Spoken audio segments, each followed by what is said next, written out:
ආනන්ද සමරකෝන් මහත්තයාගේ පුතා මට ටෙලිෆෝන් එකෙන් කතා කළා.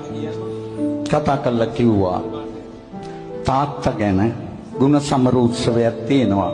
අංකල්ව තෝරගෙන තියෙනවා තාත්තා ගැන කතා කරන්න කියලා. තාත්තා මැරිච්ච විදිය දන්නේ නැද්ද කියලා ඇහුවා. මං කිව්වා මම ඒක දන්නේ නැහැ පුතා. ඒ හින්දා මට ඒක මොකද්ද කියලා කියන්න කියලා. ආනන්ද සමරකෝන් මහත්තයාට ගුවන්විදුලි සංස්ථාවෙන් කෝල් එකක් දීලා කියනවා ජාතික ගීය මේ රටේ පාලකයින්ට අපලයි.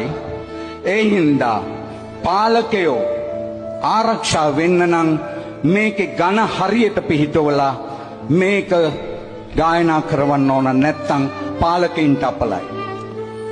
එතකොට එතුමා අහනවා කවුද කිව්වේ ගරු සිරිමාවෝ බණ්ඩාරනායක මැතිණියගේ උපදේශකවරු. මැතිණියව දානවා කොක්කට. දාලා මැතිණිය කියනවා මේක වහාම වෙනස් කරන්න. මේ උපදේශකයාට ආනන්ද සමරකෝන් මහත්තයා කිව්වා මේක කිසිම ඝන වැරදීමක් නැහැ. මම ඉන්දියාවේ ඉගෙන ගත්තේ ඝන ශාස්ත්‍රය.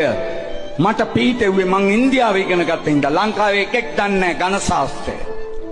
අපේ දැනුම චෙක් කරන්නද මේක කරන්න හදන්නේ කියලා ආනන්ද සමරකෝන් මහත්තයා ගුවන් විදුලියේ ඉඳගෙන ගුගුල්ලා මේ පණිවිඩය දෙනවා. එතකොට අර උපදේශකවරු සිරිමා බණ්ඩාරනායක මැතිණියට කියනවා එයා ඒක වෙනස් කරන්නේ නැහැ කිව්වා.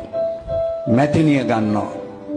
අරගෙන ආනන්ද සමරකෝන් මහත්මයා මේක අපලයි පාලකයින්ට ඒ අපලේ තාම තියෙනවා ජනතාවට. ඉතින් අපලයි පාලකයින්ට ඒ නිසා මේක වෙනස් කරන්න. එතකොට මැතිණියට කියනවා ආනන්ද සමරකෝන් මහත්තයා ඔය කතාව. උපදේශකවරුයි අනිත් උන්වයි ඔක්කොම එකට එකතු වෙලා මේක වෙනස් කළා.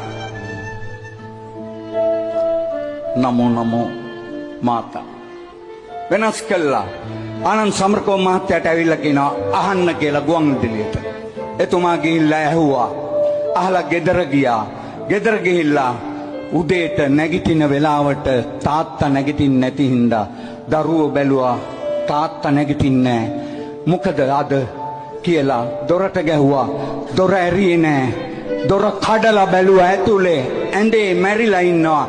සේරම රාත්‍රියට ගන්න තිබුණු පෙති අහුරු පිටින් බීලා වතුර බීලා එතුමා සියදිවි නසා ගත්තා.